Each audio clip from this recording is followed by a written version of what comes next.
எத்தனை நன்மைகள் செய்தீரையா, அதில் எதற்கென்று நன்றி சொல்லி துதிப்பேனையா. அத்தனையும் சொல்ல வேண்டும் என்றால், அத்தனையும் சொல்ல வேண்டும் என்றால், 1000 ஆண்டுகள் போதாதையா.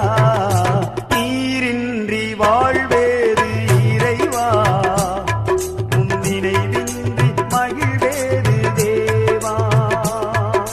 நீரின்றி வாழ்வேது இறைவா, உன் நினைவின்றி மகிழ்வேது தேவா. உலகத்தில்